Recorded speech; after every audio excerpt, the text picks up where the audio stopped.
देव निवडी आपण कोणी व्हारे अधिकारी त्यासी हरी देईल अंगी वैराग्याचे बळ साही खळज नावे कोणी व्हारे अधिकारी त्यासी हरी देईल उरेल ना उरी तुका करी बोभाट कोणी व्हारे अधिकारी त्यासी हरी देईल विठाला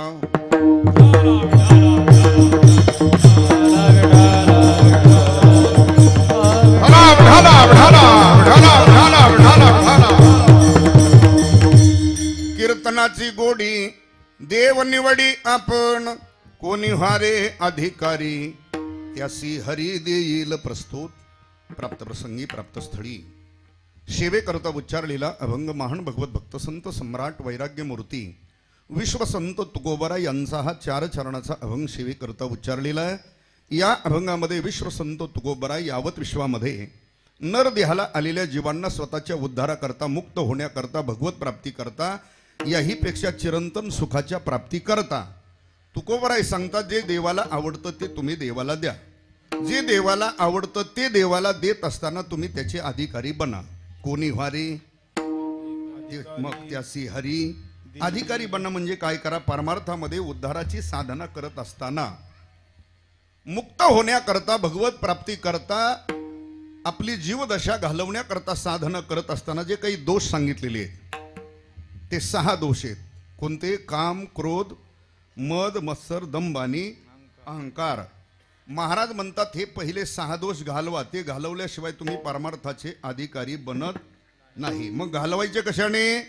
तुकोबराय म्हणतात त्याकरता एकच साधने अंगी वैराग्याचे बळ, वैराग्य बळ अंगी धारण करा, वैराग्य बळाने 6 दोष घालवा, अधिकार संपन्न व्हा, जे देवाला आवडतंय ते देवाला द्या, आपली जीव दशा घालवण्याकरता कुठल्याच प्रकारचा प्रतिबंध राहत नाही, उरेल ना उरी मग तुका करी बोभाट असा अभंगाचा सरळ अर्थ एवढाला।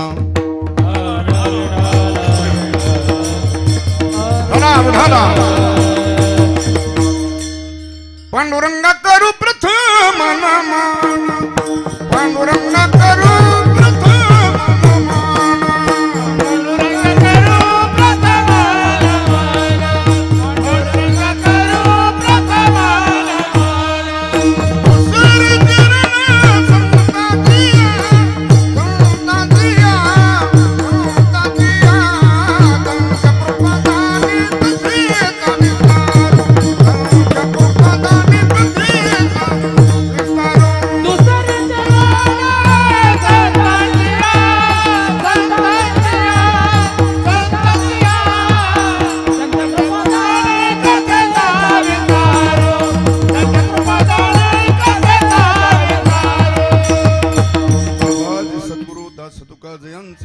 स्मरण होय सकळ विधंजाधिकरण तिची वंदो श्री चरण श्री गुरूंचे ते नमस्कारुणी आता मस्तक हे पायावरी या वारकरी संताच्या काय माझी वाणी मानेल संतांसी रंजव चित्तासी आपोलिया विढाला विढाला विढाला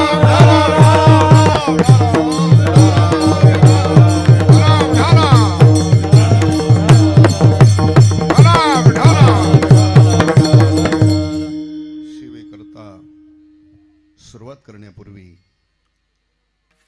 थोडासा परिहार तुम्ही असा प्रतिवर्षाप्रमाणे गेली 46 वर्षापासून चालत असलेला आपला हा अखंड हरिनाम सप्ताह तथा ग्रंथराज ज्ञानेश्वरी पारायण सोहळा उपस्थित असलेले सर्व भाविक माता भगिनी तरुण मंडळी ग्रामस्थ भजनी मंडळी उपस्थित सर्व ज्येष्ठ श्रेष्ठ वयोवृद्ध तपोवृद्ध ज्ञानवृद्ध सुंदर गुणीजन गायक वादक सर्वांच्या उपस्थितीत संपन्न होत असलेला त्याचप्रमाणे इथं नामसप्तामध्ये ज्यांचं विशेष योगदान आहे विशेष उपस्थिती आहे ते हरिभक्तीपरायण अप्पा मौली, हरिभक्तीपरायण वामन बाबा, हरिभक्तीपरायण भानुदास महाराज, शेळके महाराज ज्यांच्यामुळे इथपर्यंत सेवेला येण्याचा एक योगायोग ते माझे परमार्थ प्रेमी अंबादास महाराज त्यांची इथे उपस्थिती आहे।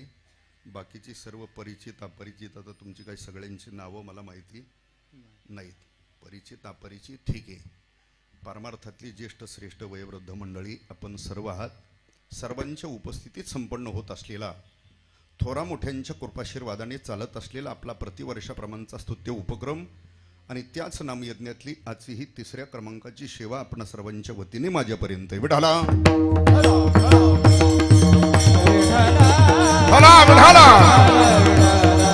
याच्यापेक्षा जास्त प्रस्तावना सांगून काही वेळ घेत नाही, कारण माझ्याकडून पहिलाच झालाय थोडासा.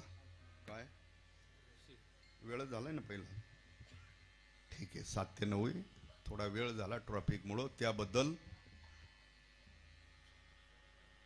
हा आता दुसरा पर्याय नाही त्याच्याकडे. विठाला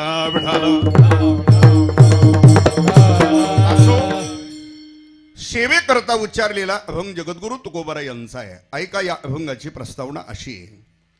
नरदेहाला आलेल्या जीवांना तुकोबाराय स्वतःच्या उद्धाराकरता, मुक्त होण्याकरता, भगवत प्राप्ती करता, चिरंतन सुखाच्या प्राप्ती करता, आपली जीवदशा घालवण्याकरता, आत्यंतिक दुःखाची निवृत्ती, परमानंद सुखाच्या प्राप्ती करता तुकोबाराय म्हणतात, साधना करत असताना जे देवाला आवडतं ते तुम्ही देवाला द्या.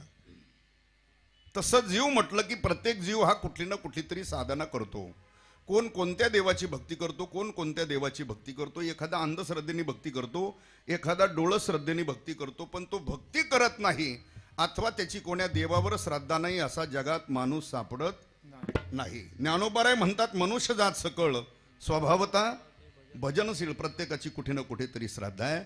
जगाचा विचार सोडून दे, आपण यज्ञ मंडपात आहेत तेवढ्यांचाच विचार करू. आपण सुद्धा प्रत्येक जण परमार्थातली साधना करतो. कोणती? वारी करतो, नित्यनेम करतो, व्रतवैकल्य करतो, पूजापाठ करतो, ज्ञानेश्वरी गाथा वाचतो, नामस्मरण करतो, काही कथा कीर्तन श्रवण करतो, भजन करतो. ही परमार्थातली आपण प्रत्येक जण कुठली ना कुठली तरी साधना करतो. कशा करता करतो आपण?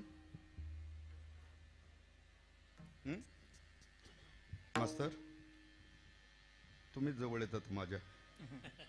ठीक आहे, परमार्थातले आपण प्रत्येक जण कुठलं ना कुठलं तरी साधन कर्म करतो. कशा करता करतो?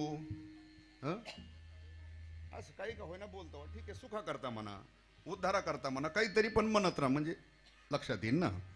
ठीक आहे, सुखाच्या प्राप्ती करता आपण साधना करतो परमार्थातली, असं गृहीत धरा. मग सुख म्हणजे काय? पुन्हा प्रश्न निर्माण झाला. कारण भौतिक विश्वामध्ये जीवाने केलेली सुखाची कल्पना वेगळी आहे.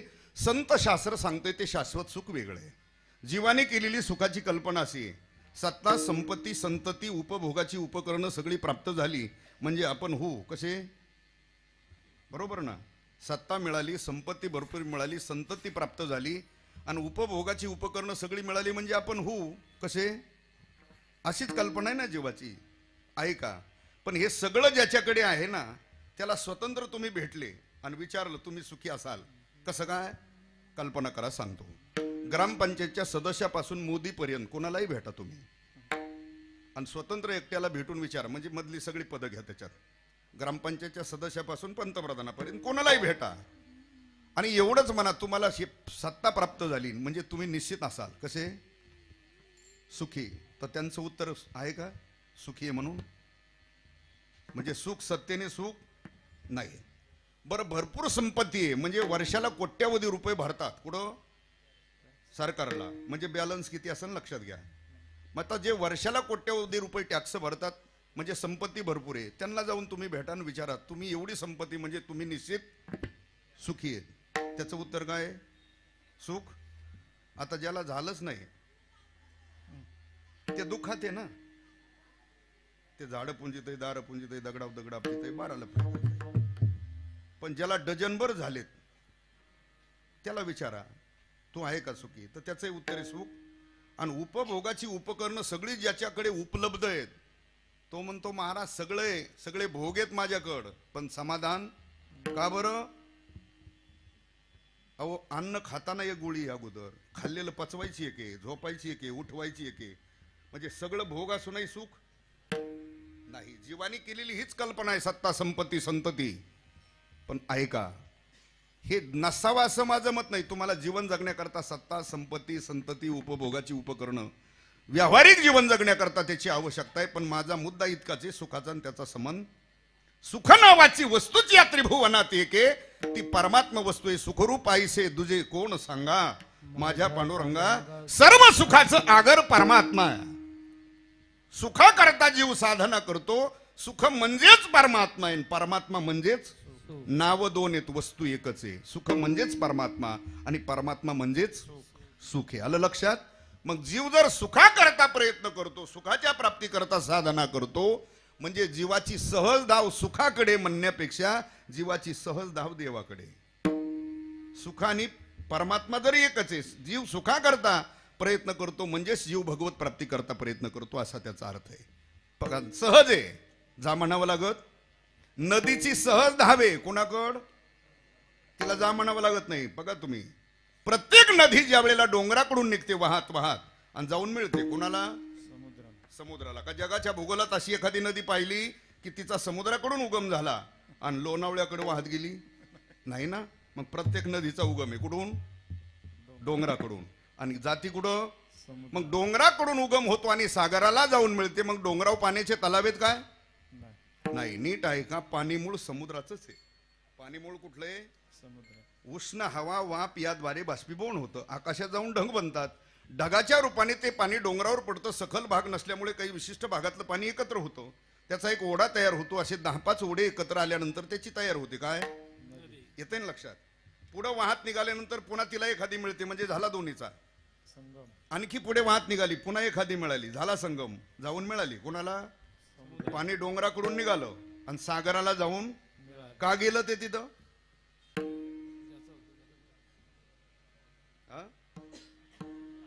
हा ते त्याच जातीचं आहे म्हणून तिथं गेलं. हे माझं मत नाही, तुकोबाराय म्हणतात, सरला सागर गंगा ओघी मिळे, आपणची खेळे आपण माझी, आपणची खेळे आपण माझी, आपणची खेळे आपण माझी.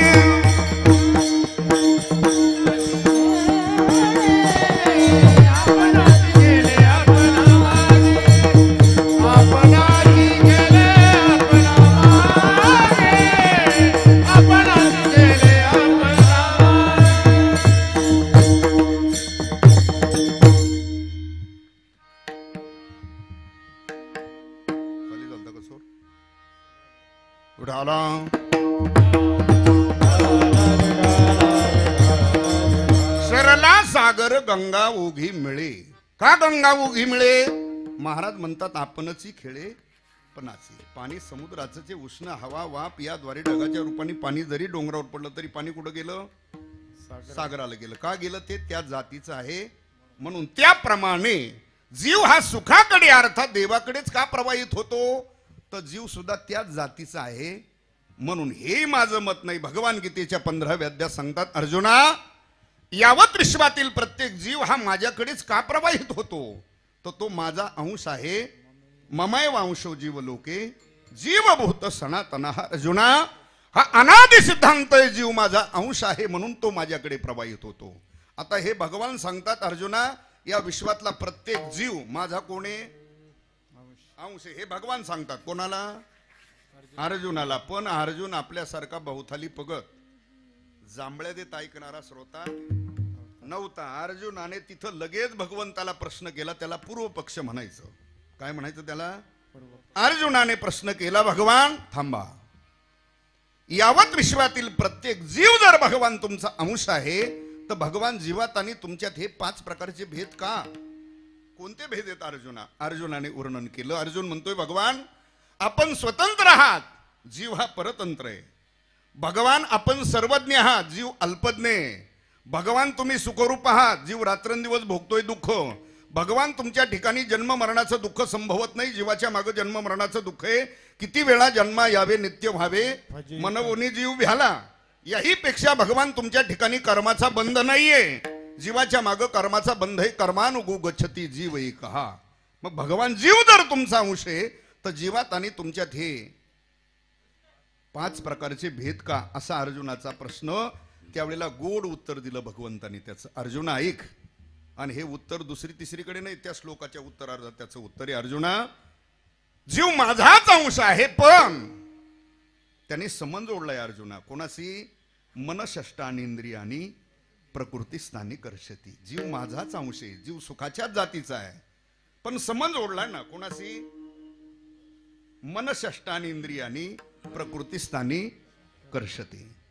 मग दुःख आहे हे 5 प्रकारचे भेद आहेत. कोणामुळं? या डबड्यामुळं दुःख आहे, देहामुळं, शरीरामुळं दुःख आहे ना. अंतवंत इमे देहा. कोणामुळं दुःख आहे? किंवा प्रमाण पहा. शरीर दुःखाचे कोठार, शरीर रोगाचे भांडार, शरीर दुर्गंधीची धार,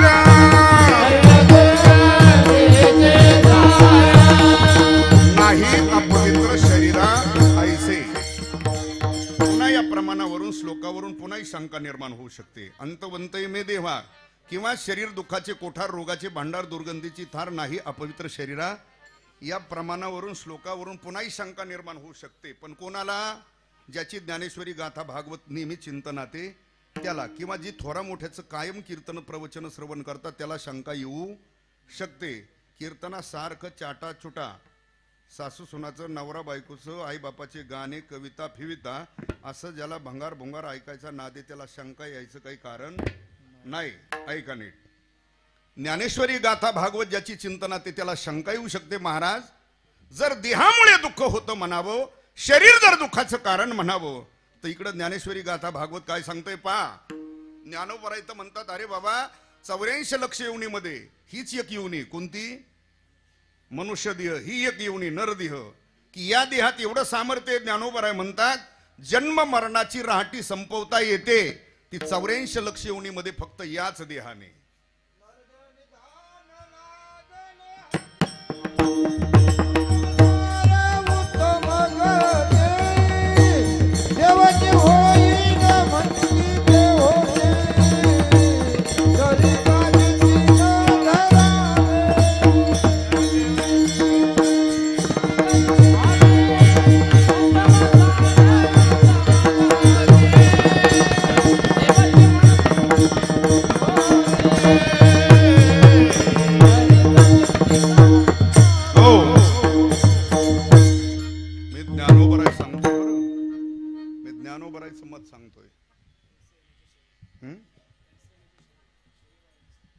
मला ती ओळी अभिप्रेत होती. तैसे येण्याची शरीरे, शरीरा येणे सरे, किंबहुना रझारे चिरा पडे. ही ज्ञानेश्वरी सांगते. भागवत काय सांगते? मनुष्य देहाचे निज्ञाने, सच्चिदानंद पदवी घेणे, एवढा अधिकार नारायणे कृपावलोकोनी दिधला. हे भागवत सांगतोय. आणि मग गाथा सांगतोय, देव होईल म्हणते ते होती तरी का चित्ती न धरावे, होईल म्हणते ते होते तरी का चित्ती न धरावे.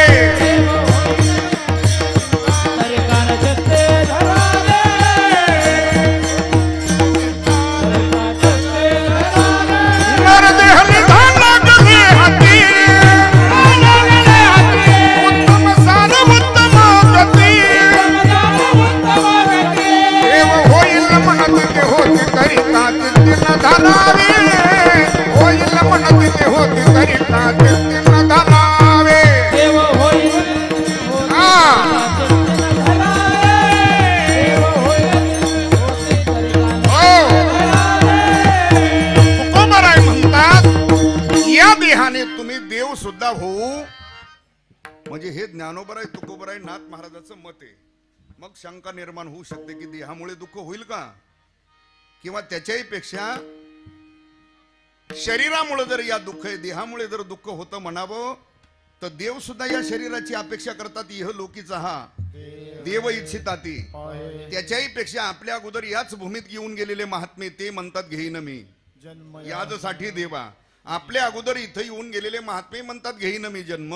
देव या शरीराची अपेक्षा करतात. ज्ञानोबराय तुकोबराय नाथ महाराज या देहाचं श्रेष्ठत्व वर्णन करतात. मग शंका निर्माण होऊ शकते की देहामुळे दुःख होईल का तर नीट आहे का, देह दुःखाचं कारण नसून, शरीर दुःखाचं कारण नसून, तादात्म्य दुःखाचं कारण आहे. दुःखाचं कारण काय आहे? तादात्म्य. कशाला म्हणायचं? देहाला मी म्हणणं आणि देह संबंधीला माझं म्हणणं, याला तादात्म्य असं म्हणतात. मी आणि माझे घेऊन या छंद, घेऊन या छंद माझे माझे, घेऊन या छंद माझे, घेऊन या छंद माझे माझे, घेऊन या छंद माझे माझे. मुक्त होता परिमळे झाला बंधा, घेऊन या छंद माझे माझे, घेऊन या छंद माझे माझे, घेऊन या छंद माझे माझे, बळे झाला घेऊन या छंद माझे माझे, घेऊन या छंद घेऊन या छंद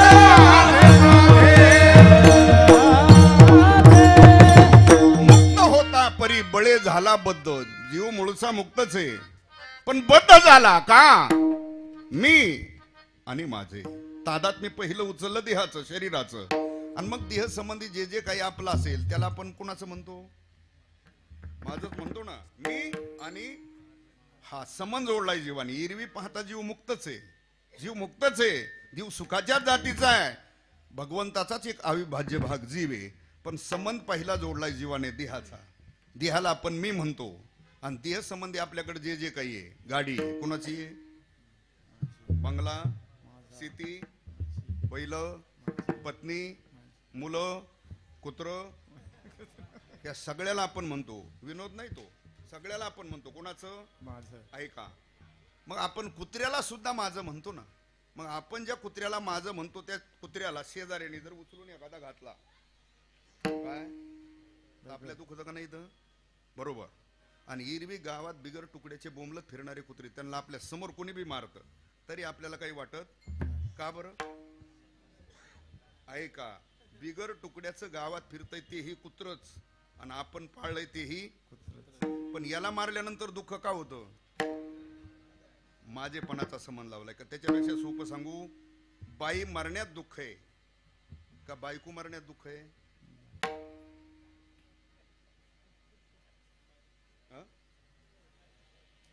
म्हणा ना. मग तुम्ही काय कुंभमेळ्यातले साधू आहे थोडेच? म्हणा ना. बायको मरण्यात दुःख आहे, बाई मरण्यात नाही. गावातल्या अख्ख्या गेल्या तर आपल्याला काही टेन्शन, पण आपलीच गेली तर ऐका, तोही फरक सांगतो. अन्य गावातली स्त्री सुद्धा स्त्रीच आहे, आणि पत्नी सुद्धा स्त्रीच आहे. पण पत्नी गेल्यानंतर का दुःख होतं? माझेपणाचा संबंध आहे ना.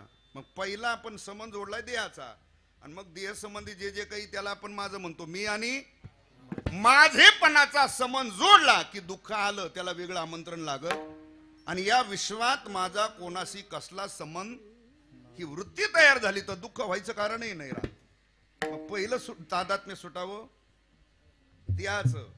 आता तुम्ही, मी, आपण सगळे, आपली प्रत्येकाची जी वृत्ती काय, ती कोणती वृत्ती आहे? अहम देहास्मी. कोणती वृत्ती आहे?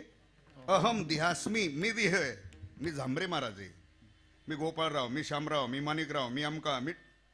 ही जी वृत्ती आहे ना, म्हणजे पहिलं तादात्म्य देहाचं आहे. मी देह लांब आपण मी म्हणतो ना, मी देह, ही वृत्ती जी आहे ही ज्या वेळेला संपेल, म्हणजे देहाचा आणि माझाही काही संबंध, आणि विश्वात माझा कोणाशी संबंध नाही, ही वृत्ती जर तयार झाली तर याच्यापेक्षा सांगू, देहाचं जर तादात्म्य सुटलं ना तर वेगळा परमार्थ सुद्धा करायची गरज राहत. मी देह ही वृत्ती संपली तर शिल्लक काय उरला उरे विठ्ठल उरला उरे. हा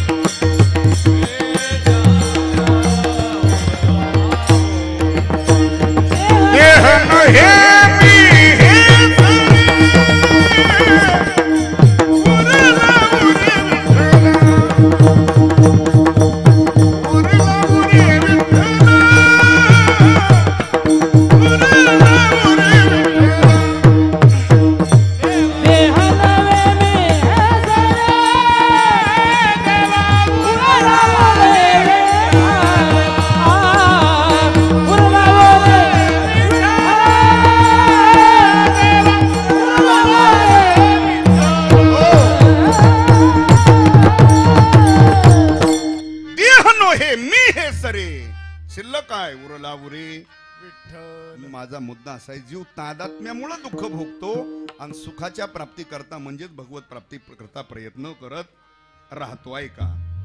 तादात्म्यामुळे जीव दुःख भोगतो, सुख प्राप्ती करता म्हणजेच भगवत प्राप्ती करता प्रयत्न करतो.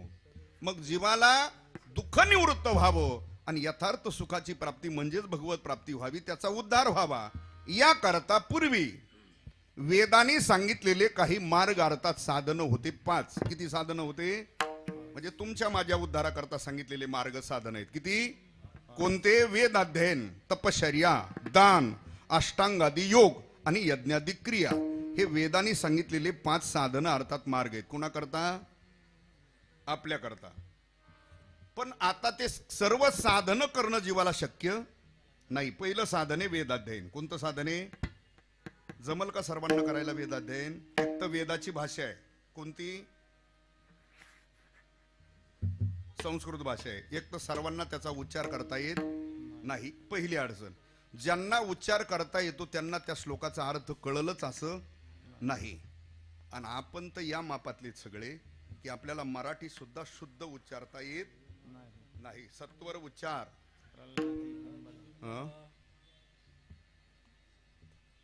सत्वर उच्चार किती जण म्हणतात? प्रल्हादी बिंबला 2024 चालू आहे, अजून अवघे चित्र लोकेच म्हणतात हरिपाठ करणारीकडे. म्हणजे हरिपाठ सुद्धा शुद्ध पाठ.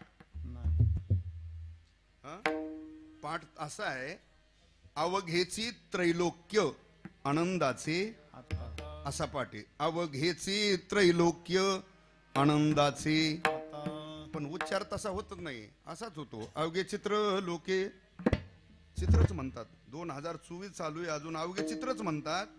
त्याला वेद अध्ययन जमल काय? वेद अध्ययन जरी तुमच्या माझ्या उद्धाराचं साधने मार्ग आहे, पण सर्वांना ते करणं शक्य नाही. आणि त्याच्यापेक्षा पुढे जाऊन सांगतो, एखादा असाही असेल की त्याने वेदच पाठ केले. काय केले? वेदच पाठ केले. पण भगवान म्हणतात, अर्जुना वेद पाठ केले, पण तो जर अनन्य भावाने मला शरण आलेला नसेल तर अर्जुना तो वेद पाठ करूनही माझ्यापर्यंत येऊ शकत. अगा वेद विद्ध जरी झाला, माते विन नेनता वाया गेला, कनु सांडोनी उफनिला कोंडा जैसा. अर्जुना वेद पाठ करूनही तो माझ्यापर्यंत येऊ शकत नाही. आणि आपण तर असेच की मराठी भाषाच नीट उच्चारता येत नाही. आलं? म्हणजे वेद अध्ययन सर्वांना शक्य नाही.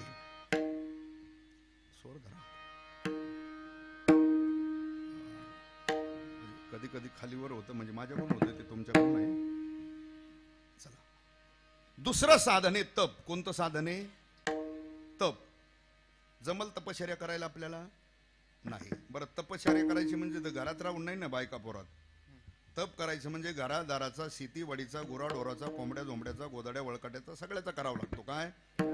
त्याग. आणि या सगळ्याचा त्याग करून निघून जायचं हिमालयात तप करायला. एक तर आपल्याला हे गबाळ सुटत, म्हणजे ती उपरतीच होत नाही. पण समजा एखाद्याला झाली, होत नाही पण झाली, आणि हे सगळं घरदार व्यवहार प्रपंच सोडून गेलं हिमालयात निघून. आता हिमालयात निघून गेल्यावर तिथं सप्तेवानी पंक्ती नाहीत सकाळ संध्याकाळ. हा, मग झाडपाला खाऊन राहावं लागतं हिमालयात. एक तर पहिला सगळ्या परिवाराचा करायचा आहे. काय? हिमालयात जाऊन राहायचंय, तिथं झाडपाला खाऊन राहायचंय. ऊन वारा थंडी पाऊस हे सगळं सहन करायचे, कारण पृथ्वी हेच आणि आकाश हेच. तशा अवस्थेत तिथं राहायचंय. आता तेही काही एवढं सहज शक्य, पण एखादा करू शकतो. ऐका, सर्वांचा त्याग करून अरण्यात गेला, हिमालयात झाडपाला खाऊन राहू लागला, ऊन वारा थंडी पाऊसही सहन करू लागला. ऐका, पण एवढं करूनही त्याचं तप घडल असं नाही. का घडत नाही? तुकोबराय म्हणतात, तिथं गेल्यानंतर हे सगळं सहन केलं, पण त्याचं मन आणि त्याचे इंद्रिय त्याला तप करू देतील असं नाही. तुकोबरायचं म्हणणं आहे, तपाची ते मन करू पाहे घात, करोनी सांगात इंद्रियांचा. आलं ध्यानात? म्हणजे तिथं गेल्यानंतर सुद्धा मन आणि इंद्रिय तुम्हाला तप करू देतील असं नाही. पण हा हजारात एखादा विरळ आहे की मनाचा निग्रह करून इंद्रियावर ज्यांनी संयम ताबा मिळवलेला आहे, असाच कुणीतरी एखादा विरळा तप करू शकतो. आहे का? आणि तप करू लागला. वर्ष 2 वर्ष त्यांनी तप सुद्धा केलं आणि 2 वर्षांनी त्याला आठवण आली. कुठली? गावाकडे घरची. कोणाची? कीर्तनात येत खरं बोलायचं. कोणाची? म्हातारा म्हातारीची नाही. मग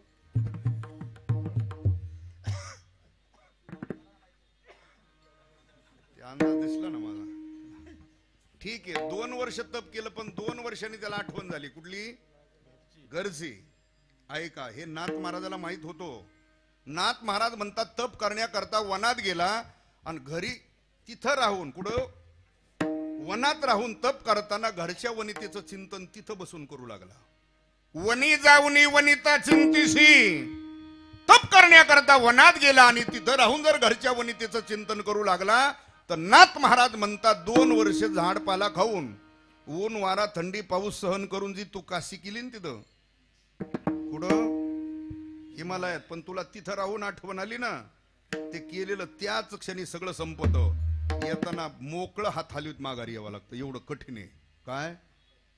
तप करणं. तिथं गेल्यावर कोणाची आठवण सुद्धा. आणि आता आपण तर या मापात येतो, आपण सोहळ्यात जातो किंवा कोणी स्वतंत्र जातं, कोणी मागून बसनी स्वतःच्या गाडीने जातं, कोणी 4 दिवस 8 दिवस 10 दिवस 25 दिवस वारीला जातो. आपण वारीला गेलो तर दिवसात 3दा माघारी करीतो. काय? का तुम्ही नाही करीत? वारीला गेल्यावर बी माघारी करता ना घरी. पप्या, ए पप्या, कुठे तुझी माय? काय माघारी उसत तिला शिंक फुटत येईन का? नीट आहे का? आपण वारीला गेलो तर तेवढ्या पुरता सुद्धा आपल्याला विसर पडत नाही. तप करणं आपल्या दृष्टीने शक्य नाही, जरी साधन सांगितलेलं असलं तरी. किती झाले? 2 झाले. चला, 3रं साधन सांगितलंय दान. दान त्याला म्हणतात जे देश काल पात्र पाहून दिल्या जातं, त्याला सात्विक दान म्हणतात. त्याच्यातही बारकावा असा सांगितला, ज्याला दिलं त्याच्याकडून उपकाराची काही अपेक्षा ठेवायची नाही. 1, आणि दिलं त्याचा मुखातून उच्चार करू नये. 2, दातव्यमितीय दानम दीतेन उपकारणी देशे कालेच पात्रेच तद्दानम सात्विकम श्रुतम. त्याला सात्विक दान म्हणतात. दान वेगळं, मोबदला वेगळा. त्याच्यातही फरक सांगतो. दान वेगळं, मोबदला वेगळा. आपण ब्राह्मण काकाकडून एखादा विधी करून घेतला, प्राणप्रतिष्ठा, गृहप्रवेशाचा विधी केला, अन्य कुठला ब्राह्मण काकाकडून विधी करून घेतला आणि त्यांना 5-10 हजार दक्षिणा दिली. मोबदला आहे का दान आहे? मोबदला आहे. दान. आता एक गुणीजन मंडळीला दक्षिणा देतात, दान का मोबदला आहे? कीर्तन करायला पाकिट देतात, मोबदला का दान आहे? दान म्हटल्यावर तिथं आणून द्यायला पाहिजे होतं, महाराज कीर्तनला येऊ नका पण राहू द्या. मोबदला वेगळा, दान वेगळे. दान त्याला म्हणतात जे देश काल पात्र पाहून दिल्या जातं. दिलं त्याचा उच्चार करू नये, दिलं त्याच्याकडून उपकाराची अपेक्षा करायची नाही. तर गाय दान दिली व्यालेली, म्हटले महाराज राहू द्या, दूध खा, पण खोंड मोठं झालं की परत आणून, हे दानात बसत नाही ना. आलं ध्यानात? दान एक साधन आहे पण सर्वांना शक्य. 4थं साधन आहे अष्टांगादी योग. योगाचे प्रकार आहेत किती? एम नेम निरोध प्राणायाम प्रत्याहार ध्यान धारणा समाधीपर्यंत. पण अष्टांग योगादी साधनाही सर्वांना शक्य नाही. ज्ञानोबराय म्हणतात अष्टांग योगे न सिनिजे ये म्हणणे मन निरोध न किजे रया. किंवा योगाची या वाटा ए निघाले का सुभटा, तया दुःखाचाच वाटा भागाला. ते शक्य नाही. योग साधनाही सर्वांना जमत नाही. 5वं साधन सांगितलंय यज्ञ. कोणतं साधन आहे? यज्ञ. आता यज्ञ तरी कोण करतंय स्वतंत्र घरी? आता तर कलियुगात यज्ञ स्वतंत्र कोणी करत नाही. मागच्या युगाचा विचार केला अनेक, तर प्रत्येक युगामध्ये प्रत्येकाने वेगवेगळे यज्ञ केले. पांडवांनी जो केला तो कोणता? राजसू. राजा दशरथाने केला तो पुत्रकामेष्टी केला. म्हणजे प्रत्येकाने वेगवेगळे यज्ञ केले. कलियुगामध्ये यज्ञ कोणी करत, यज्ञ करणंही शक्य नाही. आता यज्ञ करत नाही असं नाही, आपण करतो. कोणी 2 टाइम करतात यज्ञ, कोणी 3 टाइम करतात. मला वाटतं डायबिटीस वाले 4 टाइम यज्ञ करतात. तेवढाच यज्ञ चालू आहे आता. उदर भरणनो हे तेवढाच यज्ञ भरवायचं काम चालू आहे. दुसरा कोणी यज्ञ करीत नाही आता कलियुगात. ऐका, हे वेदांनी सांगितलेले मार्ग साधन आहेत. किती? 5. पण जीवाला सर्वांना करणं ते शक्य नाही. हा विचार भगवंतानी केला. कुणी केला हा विचार? भगवंतानी विचार केला. आणि म्हणून तुमच्या माझ्या उद्धाराकरता स्वतंत्र ग्रंथ सांगितला भगवंतानी, ती श्रीमद भगवत गीता. ऐका आता, वेदाच्या नंतरचा ग्रंथ आहे. कोणता? गीता. वेदात आणि गीतेत फरक आहे. कसा तेही सांगतो. वेद निर्माण झाले कसे? घोरतो कधी? झोपल्यावर. म्हणजे झोपेत घोरण्यात बाहेर पडले. कशातून? श्वासातून बाहेर पडले. कोण? वेद. गीता जागृतीत आहे. आणि पुन्हा मुखाने एकाच ओवीत ते वर्णन केलं ज्ञानोबरायांनी. हा वेदार्थ सागरू जया निद्रिताचा घोरू. वेदाच्या बाबतीत वर्णन केलं. पण गीतेच्या बाबतीत वर्णन असं केलं, एथ प्रत्यक्ष सर्वेश्वरू अनुवादला स्वमुखे आपण सांगे तो श्री विष्णू. श्री गीता हा प्रश्न अर्जुनेसी. श्री गीता हा प्रश्न अर्जुनेसी.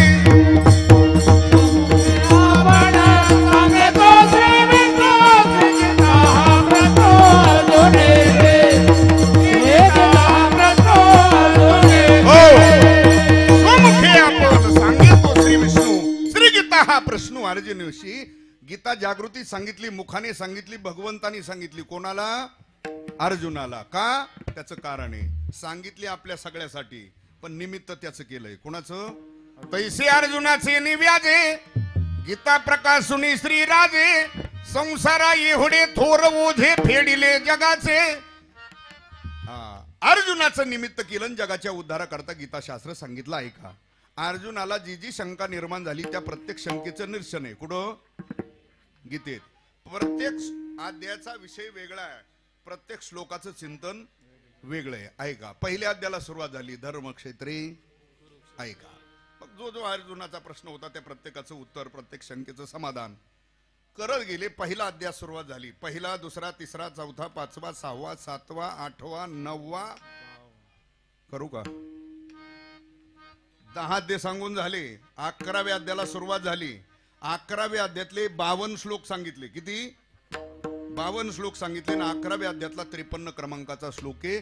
त्या श्लोकामध्ये भगवंतानी हे पूर्वी जे तुमच्या माझ्या उद्धाराचे मार्ग साधन होते ना, किती? आता सांगितलेले 5, त्याचं खंडन तिथं केलंय. 11व्या अध्यायातला 53 क्रमांकाचा श्लोक आहे. तिथं भगवान म्हणतात, अर्जुना, माझ्या प्राप्ती करता आणि तुमच्या उद्धाराकरता पूर्वी जे सांगितलेले मार्ग साधन होते अर्जुना, त्या साधनाने पूर्वी माझी प्राप्ती होत होती. म्हणजे आता प्राप्तीचं साधन काय झालं? बदललं. त्यावेळेला ती साधनही मला आवडत होती, आता आवडीचा विषय बदलला. ऐका, भगवान म्हणतात, नाहम वेदेर्न तपसा न दानेर्न चर्चा. ऐका काय म्हटलं? नाहम वेदेर्न, नाहम तपसा, नाहम दानेर्न, नाहम. या साधनाने अर्जुन आता माझी प्राप्ती होणं शक्य, तुमचा उद्धार होणं शक्य. या साधनाने तुम्ही माझ्यापर्यंत येताल असंही नाही. या साधनाने आता मी तुम्हाला कळल असंही. मग अर्जुनाने पुन्हा प्रश्न केला, भगवान, हे तर पूर्वीचे साधन आहेत. या साधनाने जर भगवान तुमची प्राप्ती होत नसेल आणि आमचा उद्धार होत नसेल, तर भगवान आमच्या उद्धाराचं आणि तुमच्या प्राप्तीचं नेमकं साधन कोणतं? मग भगवंतानी अर्जुनाला सांगितलं, आता सर्वाला करता येण्यासारखं उद्धाराचं साधन एकच आहे, ती अनन्य भावाने केलेली माझी भक्ती. काय सांगितलं? भक्ती येवनी वरी चित्ता ते गा. तुम्ही अनन्य भावाने माझी काय करा? भक्ती करा. जडजडोनी ये भक्तीची वाटे परिणाम जिया पावसी अव्यंग निजधाम माझे. तुम्ही माझ्या स्वरूपाला येऊन प्राप्त व्हाल. पण तुम्ही अनन्य भावाने माझी काय करा? काय करा? भक्ती करा. इथं अंडरलाईन करा म्हणजे क्रम लक्षात राहील. आता इथं भगवंताने भगवंताच्या प्राप्तीचं साधन अर्जुनाला काय सांगितलंय? आता भक्ती सांगितली ना पुढं गीता ग्रंथात. इथं अंडरलाईन करा आणि थोडंसं भागवतात या थोडा वेळ. भागवत ग्रंथ हा मूळचाच भक्तिप्रधान ग्रंथ आहे. मी तरी भागवतातलाही तुम्हाला मुद्दा का सांगतो, आपल्या वारकरी संप्रदायामध्ये या 3 ग्रंथाला विशेष करून प्राधान्य. कोणतं? गीता म्हणजे ज्ञानेश्वरी, गाथा आणि भागवत. तुम्हाला कुठलाही मुद्दा सिद्ध करायचा असेल तर तिन्हीचं एकमत असावं लागलं तरच तुमचं म्हणणं संप्रदाय ग्राह्य धरतो. बरोबर ना? आता गीता ग्रंथात भगवान म्हणतात तुम्ही भक्ती करा, तुम्ही माझ्या स्वरूपाला येऊन प्राप्त व्हाल. भागवत ग्रंथ हा मूळचाच भक्तिप्रधान ग्रंथ असल्यामुळे भगवान म्हणतात उद्धवा तुला मोक्ष हवाय? हो. माझी प्राप्ती हवी आहे? हो. भगवान म्हणतात मग तू भक्ती कर, तुला मुक्ती. आता हे भगवंतानी उपदेश केलाय कुणाला? उद्धवाला म्हणा ना आता. उद्धवाला तू भक्ती कर तुला मुक्ती मिळेल असं भगवान ज्या वेळेला सांगतात. पण तो उद्धव आहे बुवा. उद्धवाने लगेच भगवंताला प्रश्न केला, भगवान तुम्ही काय मला सोपं सांगता भक्ती कर मुक्ती मिळेल? भगवान मी तुमचं एकट्याच नाही ऐकत, मी अनेकाची मतं श्रवण केली आणि प्रत्येकाने मोक्ष प्राप्तीचा वेगवेगळा मार्ग सांगितला. म्हणून उद्धवानेच प्रश्न केला कोणाला? भगवंताला. त्याचं माझ्या नाथबाबांनी वर्णन केलं. उद्धव म्हणेगा श्रीपती मोक्ष मार्गी साधने किती, वेदवादियांची उपपत्ती बहुत सांगती साधने, असा उद्धवाने प्रश्न केला. मग त्यावेळेला भगवान म्हणतात उद्धव ऐक, तू आतापर्यंत ज्याची ज्याची मतं ऐकली ती कशी आहेत सांगू? आता भगवंतानी बोलायला सुरुवात केली. ऐक आता. भगवान म्हणतात तू ऐकलेली मतं अशी आहेत ती अवघीच समान की एक गौण एक प्रधान, देवे सांगितले आपण भक्तीशी कारण मुक्तीशी. काय सांगितलं? भक्तीशी कारण. पुढं वर्णन केलं अनेका साधना नापेक्षिती सर्व संगाते निरशिती, मोक्ष मार्गी मुख्य भक्ती जेने स्वरूप प्राप्ती तात्काळ. त्याही पेक्षा भगवान पुढे जाऊन बोलले माझ्या स्वरूपी ठेवनिया मन, फला सेवीन माझे भजन, हेची मोक्षाचे मुख्य साधन, देवे आपण बोलिले विठाला विठाला.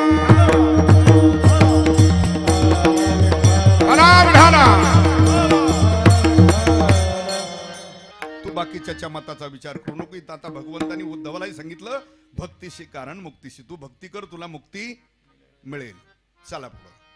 आता भगवान उद्धवालाही म्हणतात तू भक्ती कर तू माझ्या स्वरूपाला येऊन प्राप्त होशील, आणि अर्जुनालाही सांगतात तू भक्ती कर तुला मुक्ती मिळेल, तू माझ्या स्वरूपालाच प्राप्त होशील. म्हणजे आता भगवंतानी अर्जुनाला आणि उद्धवाला दोघालाही काय साधन सांगितलं? थोडं बोला. भक्ती सांगितली. आता ऐका. भगवान म्हणतात भक्तीने माझी प्राप्ती आहे, भक्तीने माझी प्राप्ती. मग आता भक्ती भक्ती म्हणजे काय तुम्हाला क्रम लावून देतो. भगवान म्हणतात भक्तीने माझी प्राप्ती आहे. मग आता भक्ती भक्ती म्हणजे काय? एखाद्याने अंधश्रद्धेने एखादं कर्म केलं तरी ते म्हणतात महाराज बरी आमची भोळी. काय भोळी भाबळी?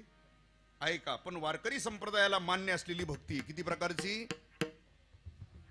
नवविधा भक्ती आहे. श्रवणम कीर्तनम विष्णू स्मरणम पादसेवनम अर्चनम वंदनम दास्यम सख्यम आत्मनिवेदनम. ही नवविधा भक्ती आहे. त्या नवविधा भक्तीतली कुठली केली तरी ती भक्ती आहे. मग आता भगवान म्हणतात भक्तीने माझी प्राप्ती आहे, भक्तीने माझी प्राप्ती आहे. आता तुमचं चालू आहे सर्वांचं काय? ही पहिल्या क्रमांकाची भक्ती बरं, श्रवणम. दुसरी भक्ती आहे कीर्तन. आता हे चाललंय हे काय? पण कीर्तन त्याला म्हणायचं बरं ज्याच्यात प्रमाण ओवी श्लोक सोडून काही सांगितलं जात नाही त्याला म्हणायचं कीर्तन. भक्ती ज्ञान वैराग्य सांगितलं जातं त्याला म्हणायचं. जिथं देवाचं आणि संताचं चरित्र सांगितलं जातं त्याला म्हणायचं कीर्तन. चला. एकट्याने स्वतंत्र बसून नामस्मरण केलं तरी ते कीर्तनच. सगळ्यांनी एकत्र येऊन भगवंताचा नाम घोष करणं हे सुद्धा कीर्तन. तशी प्रमाण आलेली. कीर्तन हे नाम घोष, कीर्तन हे नाम घोष, अशी अनेक प्रमाण आलेली आहेत. ऐका. भगवान म्हणतात भक्तीने माझी प्राप्ती. कीर्तन ही एक भक्ती आहे ना. भगवान म्हणतात भक्तीने माझी प्राप्ती, कीर्तन ही एक भक्ती आहे. आणि पुन्हा ती देवाला आवडणारी भक्ती आहे. कारण कलियुगामध्ये उद्धाराचं साधन तेच आहे. कलियुगा माझी करावे कीर्तन, तेने नारायण देईल भेटी. युग परत्वे भगवत प्राप्तीची साधनं काय झाली? बदलली. युग परत्वे साधनं बदलली तशी व्यवहारामध्ये वैमान परत्वे आवड सुद्धा बदलते. कसं म्हणजे आता भगवंतांनी सांगितलं ना, पूर्वी त्या साधनाने माझी प्राप्ती होती, म्हणजे प्राप्तीचं साधन काय झालं, बदललं. त्यावेळेला मला ती साधनं आवडत होती, आता आवडीचा विषय काय झाला, युग परत्वे साधनही बदलतात, तशी वैमान परत्वे आवड सुद्धा बदलती. 1 मिनिटात सांगतो. आता ही जुनी काही मंडळी वयोवृद्ध, बाबा तुमचं वय किती, 71, ठीक आहे. तुमच्या लहानपणी कोणते खेळ होते, खेळ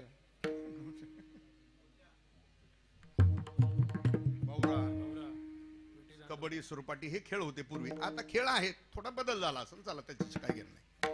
आता कोणत्याही लेकराला, मुलाला खेळाची आवड असते. किती वर्षापर्यंत, एक 15-20 वर्ष खेळ आवडतात ना मुलाला, बरोबर. 20 वर्षानंतर तो आवडीचा विषय राहत नाही. किती महाराज तुमचं वय, तुमचं 18. आता काय आवडतो तुम्हाला,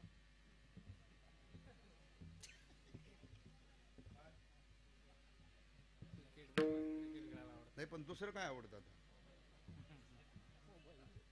आता कीर्तनात असल्या माणूस चांगलं सांगत आहे ना. चला ठीक आहे.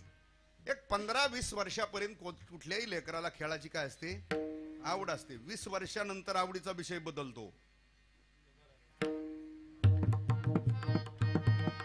हा ठीक आहे, तो व्यवहार आहे, ठीक आहे. 20 वर्षानंतर आवडीचा विषय बदलला, लग्न झालं, पत्नी आवडीचा विषय झाला. किती दिवस त्याची काही मर्यादा ठरली असते. मुलं बाळ झाले, तो आवडीचा विषय राहत नाही. आता पत्नी आवडीचा विषय नाही, तिला झालेली मुलं आवडतात ना. आता मुलं तरी किती दिवस आवडतात, तेच मुलं मोठे झाले आणि त्या मुलांचे झाले काय. आता ज्या मुलांचे लग्न झाले त्या मुलांना काही आई वडील मांडीव घेऊन त्यांचे मुके घेत नाही. आता ते लेकर आवडत नाही म्हातारीला, त्या मुलांना झालेले. म्हणजे आता म्हातारीला काय आवडतात की नाही, आवडत नसले तरी आवडून घ्यावाच लागतात. का तर तुकडा आला ध्यानात, तर तुकडा भेटतो. म्हणजे आवडत नसले तरी आवडून घ्यावे. मी कशा करता सांगतो, वैमान परत आवड काय होत गेली, बदलत गेली. कसं आहे का, दुपारा पारायण झालं, गाथा भजन झालं, पंगत झाली, मंडप रिकाम आहे, 4-2 म्हातारे मंडपात बसले, म्हटले ओ गोपाळराव या का हो, खेळून गडीवर जरा. आता म्हातारे गोटे खेळते का, नाही खेळत. वैमान परत्वे आवड बदलती, तशी युग परत्वे साधनही बदलतात. भगवान म्हणतात पूर्वी मला ती साधन आवडत होती, आता आवडीचा विषय काय झाला, बदलला ना. त्या साधनाने पूर्वी प्राप्ती होत होती, म्हणजे प्राप्तीचं साधनही काय झालं. आता भगवान म्हणतात भक्तीने माझी प्राप्ती. कीर्तन ही एक भक्ती आणि पुन्हा ती देवाला आवडणारी भक्ती. किती कीर्तन भक्ती देवाला आवडते बघा. चंद्रभागेच्या पवित्र वाळवंटामध्ये नामदेवरायचं कीर्तन चालायचं. कुठं, त्या कीर्तनला प्रत्यक्ष माऊली महावैष्णव ज्ञानोबराय, कबीर महाराज, सावता महाराज हे कीर्तनाच्या साथीला होते. कोणाच्या, नामदेवरायच्या. कीर्तनाच्या साथीला ज्ञानोबराय, सावता महाराज, कबीर महाराज हे प्रमाण चाल म्हणायला होते. कीर्तनकार नामदेव महाराज आहेत. श्रोते मंडळी निवृत्तीनाथ, सोपान काका, गोरोबा काका, जनाबाई, मीराबाई, मुक्ताबाई हे श्रोते अधिकारी, टाळकरी अधिकारी, कीर्तनकार. मग त्या कीर्तनाचा आनंद सामान्य असेल का. रंग भरे कीर्तनात, रंग भरे कीर्तनात,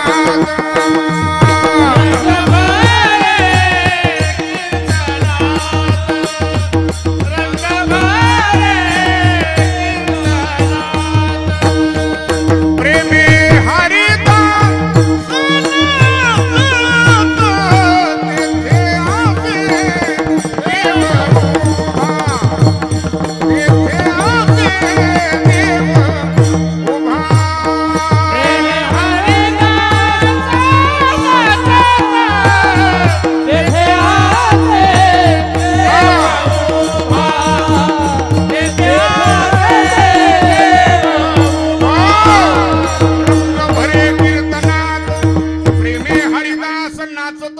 असे.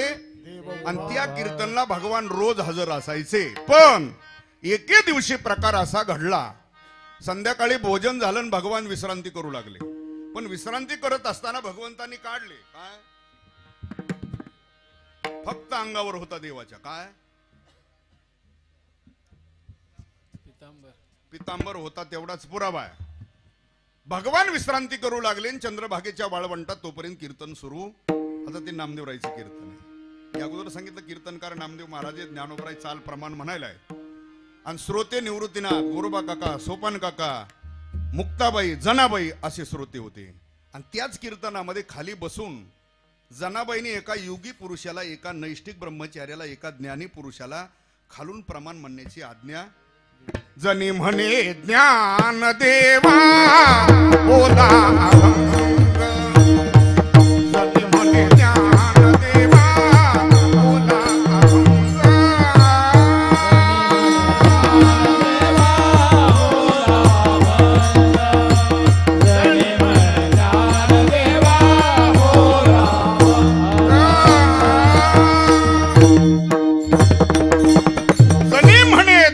देवा बोला. आता खाली कीर्तनात बसून आज्ञा केली कुणी? जनाबाईने. कोणाला? ऐका. आणि जनाबाईची आज्ञा प्रमाण मानून ज्ञानोबरायने म्हणायला सुरुवात केली. आता ज्ञानोबरायने म्हणायला सुरुवात केली. काही ताला स्वराची अडचण आहे का आपल्यासारखी?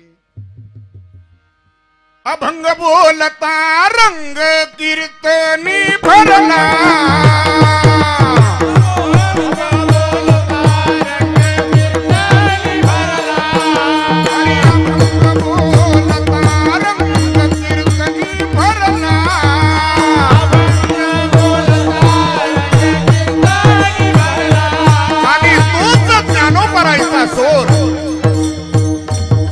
विश्रांती करणाऱ्या भगवंताच्या कानावर ज्ञानोबरायचा स्वर गेला.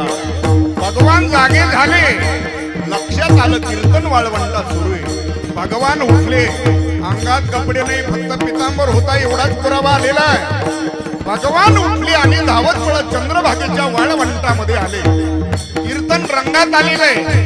टाळही शिल्लक नव्हता. विना टाळाचेच विनेकराच्या बाजूला जाऊन भगवान उभे राहिले. आणि कीर्तन रंगात आल्या बरोबर प्रेमाचे ठेवले विठ्ठल ना तुला,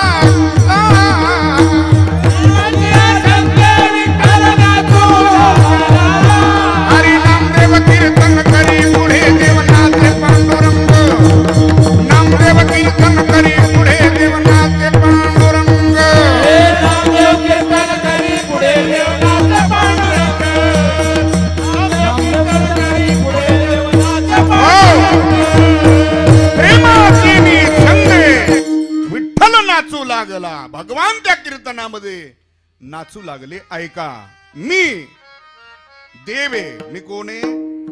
मी देवे. हेही भगवान विसरून गेले. विसरोनी देवपणा उभा पंढरीचा राणा, आविटोनी निर्गुणा रूप धरिले गोजिरे. ऐका. भगवान मी देव आहे हे सुद्धा विसरून गेले. ऐका. आणि त्यालाच खरं कीर्तन म्हणतात. जिथं देव देवपणा विसरतो आणि भक्त भक्तपणा जिथं विसरतो त्याला खरं म्हणायचं काय? देवा नाठवे देवपण, भक्ता नाठवे भक्तपण. जिथं भक्त भक्तपणा विसरतो आणि देव देवपणा विसरतो त्याला म्हणायचं खरं काय? कीर्तन. ऐका. आणि त्याच कीर्तनामध्ये भगवान एवढे नाचले, एवढे नाचले, एवढे नाचले.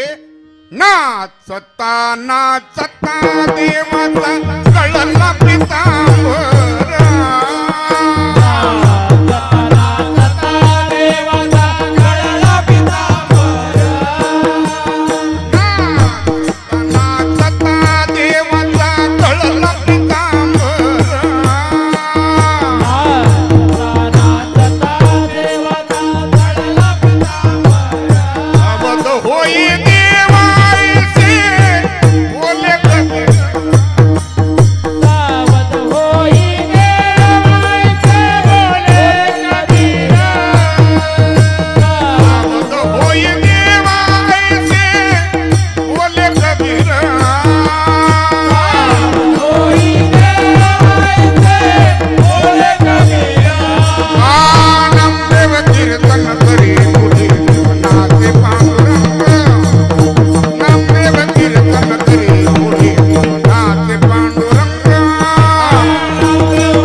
नाचता देवाचा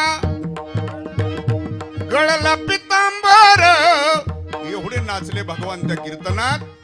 कबीर महाराजाच्या लक्षात आलं. कबीर महाराज ओरडले, भगवान सावध होई देवा ऐसे बोले कबीर. पण तरी भगवान सावध होत नाही, नाचतात म्हणून. साधू या संतांनी देवासी धरले मनगटी. जाऊन देवाचं धरलं काय, आणि धरल्याबरोबर काय झाले म्हणून दचकले. जगजेठी नामदेव कीर्तन करी पुढे देव नाचे. माझा मुद्दा असा आहे, नाचता नाचता ज्याचा पितांबर गळाला याचही ज्याला भान राहिलं नाही, मी देव आहे हे जो जिथं विसरून गेला, एवढं त्याला आवडतं. बोला ना राव, काय मग तेवढं बी म्हणताय ना का तुम्हाला? ज्याचा पितांबर गळाला, मी देव आहे हे जो जिथं देव विसरून गेला, एवढं देवाला आवडतं. काय एवढं देवाला आवडतं, एवढं देवाला आवडतं, एवढं देवाला आवडतं. काय हे कीर्तनाची गोडी, कीर्तनाची गोडी, ओ कीर्तनाची गोडी, कीर्तनाची गोडी.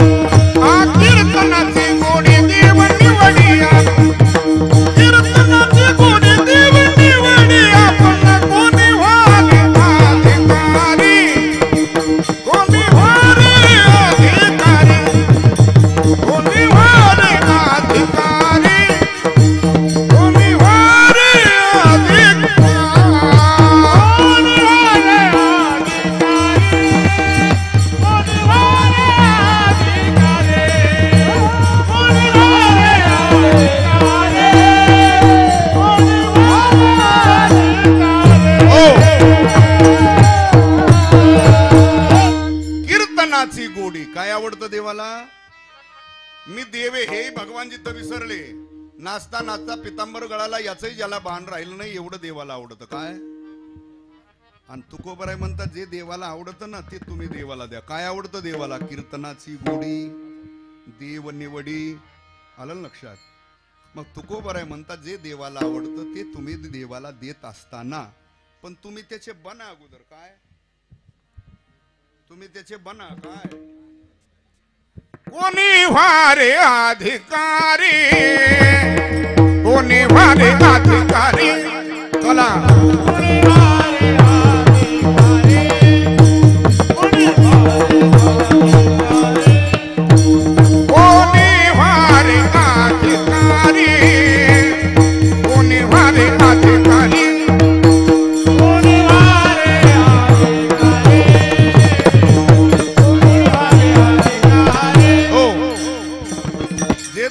आवडतं तू तुम्ही देवाला देत असताना तुकोबराय म्हणतात तुम्ही त्याचे बना. काय अधिकारी, कोणी व्हारे. आता अधिकारी बना म्हणजे तुकोबराय जर भगवंताला भजन आवडतं, नामस्मरण आवडतं, कीर्तन भक्ती आवडती, नामस्मरण भजन भक्ती आवडती. आता नामस्मरण भजन भक्ती करण्याकरता तर तुकोबराय काही अधिकारी सांगितलेला नाही. आणि तुम्ही तर म्हणता कोणी व्हारे. ऐका आता तुकोबराय तुम्हीच लोकाला म्हणता सकळासी येथे आहे अधिकार हे म्हणणारे तुकोबराय तुम्ही. आणि तुम्ही जिथं सांगता कोणी व्हारे, इकडं तर तुम्ही लोकाला रोज म्हणता या रे लहान थोर, याती भलती नारी नर हे म्हणणारे महाराज तुम्ही. आणि पुन्हा तुम्ही तर सांगता कोणी व्हारे अधिकारी. मग याचा संबंध कसा आहे का? भजन भक्ती नामस्मरण करण्याकरता तर काही अधिकारी सांगितलं नाही. आणि तुम्ही तर सांगता कोणी व्हारे. तर ऐका नीट, अधिकार नसतानाही तुम्ही भजन केलं, भक्ती केली, नामस्मरण केलं, निष्फल होणार नाही, पुण्य प्राप्त होईल. त्या पुण्याच्या बळावर तुम्ही देवापर्यंत सुद्धा जाल, पण तुमची जीव दशा संपणार नाही. ही तुकोबरायला पुढे अडचण दिसत होती. अधिकार नसताना साधना करणं त्याचं फल वेगळं आणि अधिकार प्राप्त होऊन साधना करणं त्याचं फल वेगळं आहे. अधिकार नसताना साधना करणं त्याला प्रयोजन म्हणायचं आणि अधिकार प्राप्त होऊन साधना करणं त्याला परमप्रयोजन म्हणायचं. का त्याच्यापेक्षा सोपं करून सांगू? ऐका. एकाच गावामध्ये दोघं बहीण भाऊ राहतात. एकाच गावात म्हणजे गावातच दिलेली. कोण? श्रीमंत पार्टी एकदम. भावाची पार्टी श्रीमंत आहे. किती? 200 एकर क्षेत्र आहे बागायती बहिणीला आणि भावालाही 200च्या 200 एकर लावलेला आहे. इकडे लावतात की नाही? नाही का? मग काय असतं इकडं?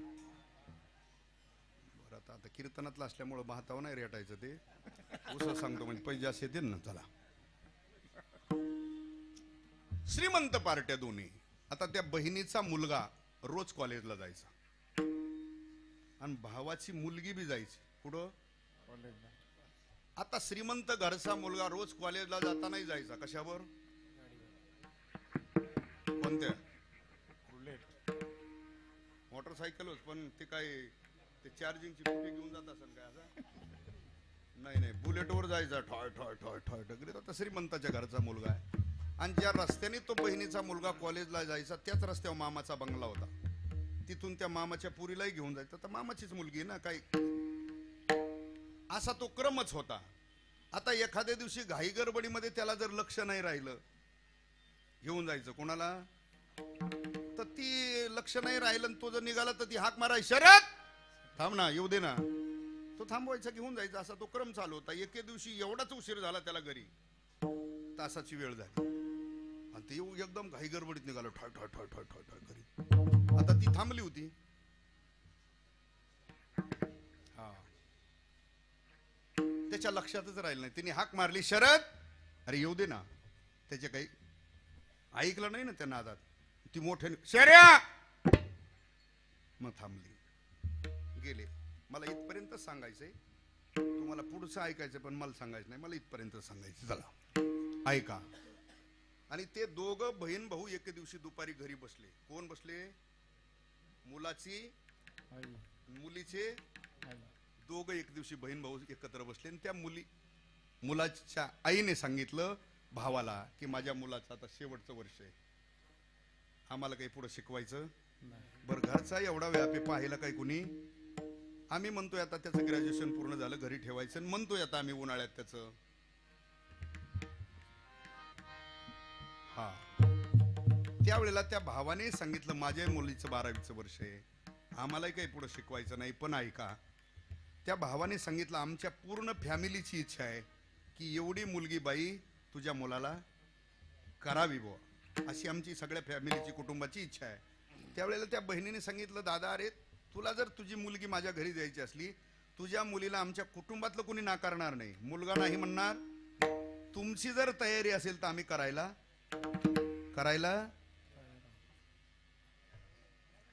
हा ठीक आहे. ते दोघच बसलेले होते ना. कोण? बोलता बोलता ती सुईरीक जमली. मी नव्हतो त्याच्यात पण ती जमली सुईरीक. तारीख सुद्धा काढली. लग्नातलं कीर्तन आहे ते. तारीख काढली. लग्न सुद्धा झालं. देव ब्राह्मण अग्नी यांच्या साक्षीने जनता जनार्दनाच्या साक्षीने विधियुक्त शास्त्र पद्धतीने तो विवाह पार. ती सप्तपदी झाली. तो होम करतात ना त्याला ते फेरे मारतात ना. किती? 7. लय द्या ना ठेवलं तेव्हा बरं वाटत होतं आहे ना असं फिरताना. चला ठीक आहे. सप्तपदी झाल्यानंतर पूर्वीचं सांगतोय आताच मला सांगता येणार नाही. पण पूर्वी सप्तपदी झाल्यानंतर ब्राह्मण काका सांगायचे त्या मुलीला बाळ घे आता. काय नावच म्हणतात ना घे म्हणायचे. आता त्यावेळेला पूर्वीचं सांगतोय जुनं. लगेच ती मुलगी नाव घेत नव्हती. पूर्वीचं सगळ्यांनी प्रोत्साहन त्या ब्राह्मण काकाला म्हणावं लागायचं. आणि पहिल्यांदा तिथं घेत होती बरं का पूर्वी. मुलींनी पहिल्यांदा नाव तिथं घ्यायचं असतं. आता हे जमल्यापासूनच नावाने हाक मारतात. हा भाग वेगळा झाला. आत्ताच नाही सांगत ते. मग ती एखादा उखाणा घालून ते घेते. आतलं घर मधलं घर. मधल्या घरात होती देवळ, त्याच्यात होती बशी, त्याच्यात होता कप, त्याच्यात होता चहा, त्याच्यात पडली मासी. तिला काय न वाजूतर लांबट करायचं तेवढं करीत होती ती. सगळ्यांचं लक्षच लागलेलं असायचं. आता पुढं काय म्हणते बाय, पुढं काहीच नसणं. आपल्यात राव नाही तर पाटील लावतात. शरद राव नाही तर शरद का वेगळं असतं का इकडं? राव नाही तर की पाटील फुगलेच. बरोबर. ऐका, देव ब्राह्मण अग्नी यांच्या साक्षीने, जनता जनार्दनाच्या साक्षीने शास्त्र पद्धतीने विधियुक्त लग्न लावून त्या मुलीने आता त्याचं घेतलं काय नाव घेतलं. त्याच क्षणी ती मुलगी त्या प्रपंचाची अर्धी मालकीन झाली. किती प्रपंचाची? अर्ध्या प्रपंचाची मालकीन झाली. पुढे त्या घराण्याच्या चाली रीती रूढी परंपराप्रमाणे राहिली. मुलं बाळ झाले, मुलं मोठे झाले, त्यांचे लग्न झाले, सुना घरात आल्या. आता ती कोण झाली? सासू. पाटलीन झाली का नाही? आता पूर्ण ताब्यात. कुणाच्या? पाटलिनीच्या ताब्यात असतं का नाही घरचं? पाटलाला जर काही मागितलं आपण, हो पाटील तुमच्याकडे ती गरीब अशी वस्तू आहे, आपल्याला तर सप्ताहामध्ये ती 8 दिवस लागते. पाटील म्हणता आपल्याकडे काहीच नाही का? ते पाटलीन जाणं. तुम्ही मी आता सप्त्यावर राहतो विनय. चला ऐका, मी कशा करता सांगतो. अधिकार प्राप्त होऊन त्या मुलीने त्याचं नाव घेतलं. काय करून? अधिकार प्राप्त होऊन नाव घेतलं. प्रपंचाची काय झाली? ती मालकीन झाली ना. याच्या उलट आहे का? लग्न झालेलं नाही, काय अर्थार्थी संबंध नाही, आणि शेऱ्या करीत माग फिरली. तिच्या बापान ठेवलं का मालकीन? हे तर येतं लक्षात. मग तेच इथं सांगतोय मी. अधिकार नसतानाही तुम्ही भजन केलं, भक्ती केली, नामस्मरण केलं, पुण्य प्राप्त होईल. पुण्याच्या बळावर तुम्ही देवापर्यंत जाल, देवाचं सानिध्य प्राप्त होईल. पण तुमची जीवदशा कदापि संपणार नाही. तुकोबराईला ही पुढे अडचण दिसत होती, म्हणून तुकोबराईला म्हणावं लागलं कोणी व्हारे अधिकारी, मग त्यासी हरी. आता ठीक आहे, मग अधिकारी बना म्हणजे नेमकं काय करा? तर तुकोबराय म्हणतात परमार्थामध्ये साधना करताना जे काही प्रतिबंध आहेत ते 6 दोष आहेत. किती दोष आहेत? कोणते? काम, क्रोध, मद, मत्सर, दंभ आणि अहंकार. किती आहेत? 6. तुकोबराय म्हणतात हे जोपर्यंत 6 आतेत तोपर्यंत तुम्ही किती परमार्थ करा, किती साधना करा, लोक तुम्हाला मानतील, लोक डोक्यावर घेऊन नाचतील, ही सगळी व्यवस्था होईल, पण स्वतःच काहीच होत नाही. कुठपर्यंत? हे 6 आत आहेत तोपर्यंत. म्हणून हे 6 पहिले काय करा? घालवा. बरं, हे 6 सहज जाणार आहेत का बाहेर? लक्षात ठेवा, विश्वामित्रासारख्याला 3 घालवायला वर्ष लागले होते 60,000. काम, क्रोध हे 3 घालवायला वर्ष किती लागलेत? 60,000. किती घालवायला? 3. आपल्याला तसले घालवायचे किती वर्षात? आता 70-80 म्हणा, 100 ती नाही पास करीत आपण. 70-80 वर्षात आपल्याला घालवायचे किती? आणि त्यांना 3 घालवाय वर्ष लागले होते 60,000. बघा, कुठं त्यांची MIDC आपली पानाची टपरी, कुठं त्यांचं 60,000 आणि कुठं आपलं खाली 60-70. बसल धोरण. पण तुकोबराय म्हणतात हे 6 पहिले काय करा? घालवा. आता हे काही 6 सहज जाणारे नाहीत बुवा. पहिला काम आहे. पहिला कोणी? थोरा मोठ्याला चितपट केलंय. कुणी? कामाने. सामान्य नाही बुवा. मी म्हणणाऱ्याला चितपट केलं. मज कामाचे नि घाये ब्रह्मा कन्येशी धरू पराशेरे केले काय भोगिली दिवा. किंवा नाथ महाराजांनी ठळक ठळक ठोकाळ 10 जणांची यादी काढली. किती जणांची? की ज्यांना थोडा थोडा चटका दिलाय. कुणी? कामाने. त्याच्यात आपला काही उल्लेख आला? आपला काही कुठं उल्लेख? नाथ महाराजांनी विचार केला यांचा उल्लेखच कशाला करायचा? हे कामाच्या तडाख्यात ही नाश्त्यावरी वाद जाणारी गडी आहेत, यांचा कायला उल्लेख करून पान गुतवायचंय. म्हणून ठळक यादी काढली. नाथ महाराजाचा एक भारूड आहे, त्याच्यात ती यादी दिली. किती जणांची? 10. धडक मारली शंकरा. तिथून सुरुवात आहे. मग आपण कुठं शिकेत बघा. धडक मारली शंकरा केला ब्रह्मयाचा मातेरा. इंद्र चंद्र सीतारा लाविला जेने तो केवळ 95. किती झाले?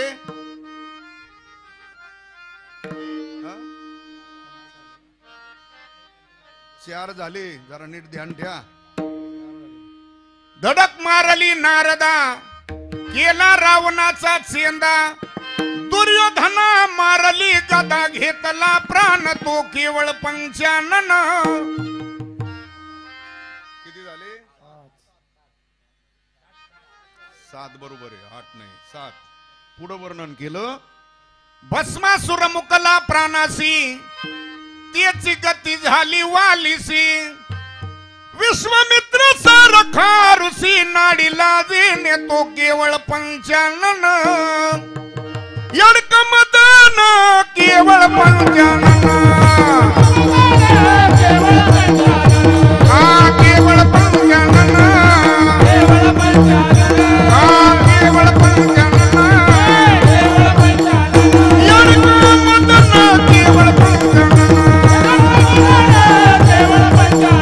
यडक मदन केवळ 95.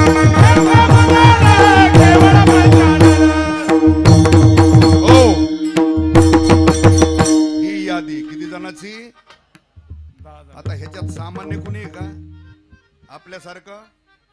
मग एवढ्या मोठाल्यांना थोडा थोडा चटका दिलाय कुणी? कामाबद्दल बोलतोय मी. पहिला आहे काम, दुसरा क्रोध. क्रोध म्हणजे तुमच्या सोप्या भाषेत राग. बघा, थोडं मनाच्या विरोधात काही बोललं कुणी, काहीच घडलं की लगेच येतो आपल्याला. म्हणजे सहन होत का? आपली साधनाच नाही ना. ज्यांची फार साधन आहे, फार तप केलं, त्यांनाही क्रोधाला आवरता आलं नाही. कोणाकोणाला? बघा वर्णन केलं. क्रोध झाला कपिल मुनीसी त्याने भस्म केले सगरासी. नारदे कुबेर पुत्रासी वृक्षत्वासी आणले. नारदाला क्रोध आवरता आला नाही, कपिल मुनीला क्रोध आवरता आला नाही, म्हणूनच सगराचे 60,000 मुलं शाप देऊन भस्म करून टाकले. मला सांगा, पहिला काम आहे, दुसरा आता या सगळ्याच्या कथा सेपरेट आहेत, सांगायला वेळ नाही बाबा. चला, काम, दुसरा क्रोध, तिसरा लोभाचं कुठं वर्णन आहे त्याच्यात? काम, क्रोध, मद आहे. तिसरा काय आहे? मद. मद कशाला म्हणायचं? कशाचाही असतो. काय? सत्तेचा. काय? संपत्तीचा. माज म्हणतात का त्यालाच? मद म्हणतात. आता बोली भाषात फरक आहे ना. आता तुम्ही इकडं कोकण पट्ट्यात आला, आम्ही मराठवाड्यात आहे, थोडं फरक आहेच ना. चाली, रीती, रूढी, परंपरा, भाषा थोडा बदल असतो. आता आमच्याकडे काही काही म्हणतात, लयच आला काय रे तुला, असं म्हणतात. पण हा अभंगात त्याला काय म्हटलंय? मद म्हटलंय. मी त्या अभंगातलं सांगतो. चला, सत्तेचा मद आहे, संपत्तीचा मद आहे, शरीर बळाचा मदच असतो, सौंदर्याचा, बुद्धिबळाचा. सगळा समाज आपल्या मागे तो समाज बळाचाही असतो. काय? ऐका. पण हा कुठलाच मत टिकावू? सत्ता आज आहे, उद्या राहील. संपत्ती आज आहे, उद्या असेल. आज सौंदर्य, उद्या राहणार. आज शरीर सुदृढ आहे, 10 वर्षांनी तसं राहत. आज बुद्धी तेच चलती, 20 वर्षांनी चालत. आज सगळा समाज आपल्या मागे आहे, पुढच्या पंचवार्षिकला. असंच आहे ना. पहिला काम आहे, दुसरा क्रोध, तिसरा मद, चौथा मत्सर, दुसऱ्याचा करणं. ते चांगलं नाही रे. एवढं नाही गाता येत त्याला, स्वरात कमी जास्त होत होतं. एवढं नाही आहे, पण ते एवढं नाही. मत्सर. मग तू काय तानसेन आहे काय? तुला कळतं का? 4 राग येत असते ना, 8 राग येत असते. झाला का शहाणा तू? 2-3 परीक्षा दिला म्हणजे काय तू गंधर्व नाही झाला ना? त्याला नाही माझ्यासारखं जमत वाजवाय. माझ्यासारखं कीर्तन जमतं काय त्याला? मत्सर तुझ हे असलंच आहे, ती तसलंच आहे, आणि तूही तसलाच ना. हे असलंच आहे, ती तसलंच आहे, तूही तसलाच.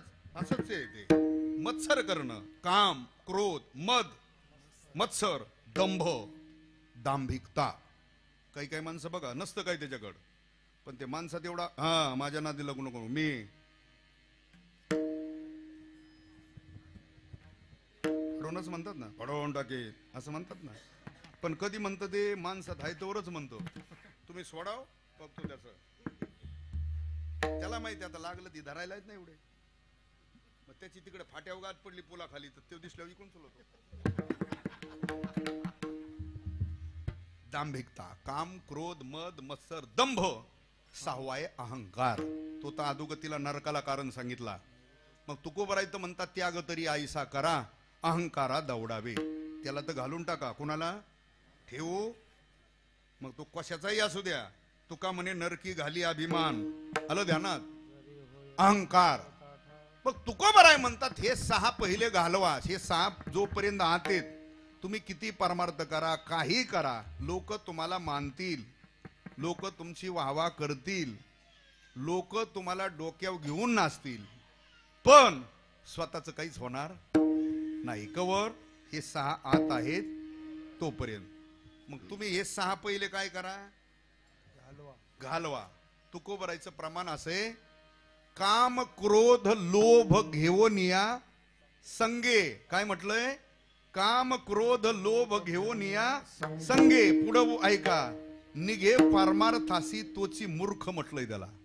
काय म्हटलंय, हे संघ घेऊन निघालाय ना, काम क्रोध लोभ घेऊन या संगे, निघे परमार्थासी तोची मूर्ख. नाथ महाराजाचं प्रमाण सांगतो, काम क्रोध लोभ जयाचे अंतरी, काम क्रोध लोभ जयाचे अंतरी, नाही अधिकारी ऐसा इथे,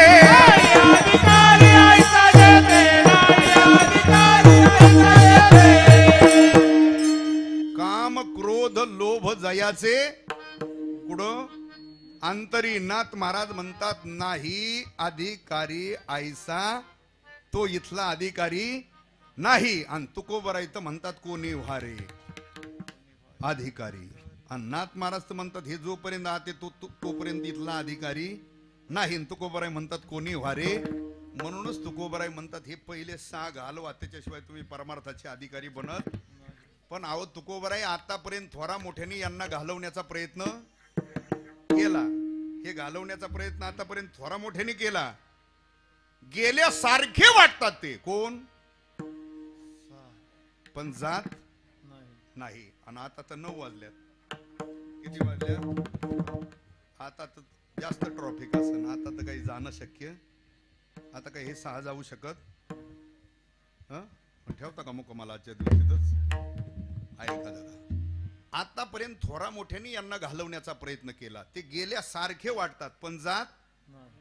तुकोबराय म्हणतात, बाबा ते जातील, पण इतर कशाने जात, फार ज्ञानी झाला म्हणून जात नाहीत. कोण,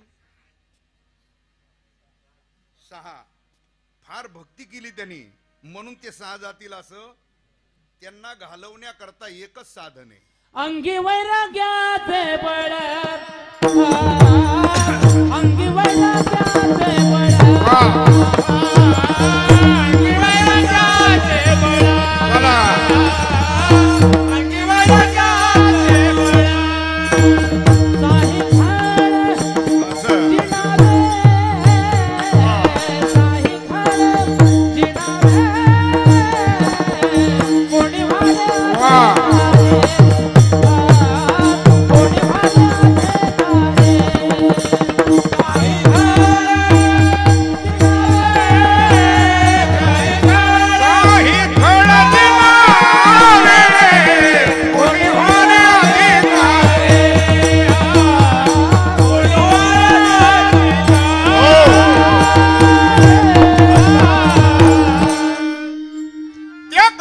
घालवण्याकरता एकच साधन आहे. तुकोबराय म्हणतात, अंगी वैराग्याचे बळ, दुसरं साधन त्याला चालत नाही. मग वैराग्य कशाला म्हणायचं हाही प्रश्न आहे. कारण कुणी कशालाही वैराग्य म्हणतात. एखादा संसारिकच माणूस आहे, पण ते वैतगुण जरी निघून गेलं असलं घरी येऊन, तरी अज्ञानी लोक म्हणतात आता त्यांनी सगळं सोडलं, त्यांना प्राप्त झालं. काय घरदार बायका पोरं सोडले म्हणजे वैराग्य प्राप्त झालं का? नाही. एखाद्याने बहिरंग लक्षण अंगावर काही परिधारण केले. पहिले आपले वारकऱ्याचेच घालीत होतो पांढरे, आणि नंतर त्यांनी केले कसले, तरी लोक म्हणतात आता बदलले ते, आता त्यांना वैराग्य प्राप्त झालं. चिरकुटाने वैराग्य प्राप्त होत असतं का? मला तर काही कुठे एखादं प्रमाण गोवी एखादा श्लोक सापडला नाही की भगवे कपडे केले म्हणजे वैराग्य धारण झालं, असं नाही. याचा अर्थ शास्त्र पाहिलं, चांगल्याचं ऐकलं, मग कोणाला कशालाही वैराग्य म्हणतात. आहे का वैराग्य कशाला म्हणतात? इह लोकापासून स्वर्ग लोकापर्यंत अनुकूल मानलेल्या भोगाच्या त्यागाच्या इच्छेला म्हणतात. काय हे विचार सागर सांगतोय. इह लोकापासून स्वर्ग लोकापर्यंत अनुकूल मानलेल्या भोगाच्या त्यागाच्या इच्छेला म्हणतात. काय? वैराग्य. आणि आपला धर्मग्रंथ काय सांगतोय? श्लोक पा, इंद्रियार्थेषु वैराग्य. त्या श्लोकाखालच्या ओव्या वाचा. इंद्रियार्थेषु वैराग्य, त्या श्लोकाखालच्या ओव्या पा. वैराग्यवान पुरुषाला ते भोग कसे वाटतात त्या संबंधाने ज्ञानोबारांनी त्या ओव्या उच्चारल्या. व मेलिया अन्ना लाळन घोटी जेवी रसना कांगन स्वया लिंगणा प्रीताची विष खाणी नागवी जळत घरी न रिघावी व्याघ्र विवारा न करावी वस्ती जीवी धडधडी तलुहोरसी उडी न घालावी जैसी न करावी उसी अजगराची. अर्जुना तिने पाडे जयाची विषय वार्ता नावडे नेदीच कही तोंडे इंद्रियाचे नि जावो अथवा यही केचिका स्वर्गीचे भोग पायी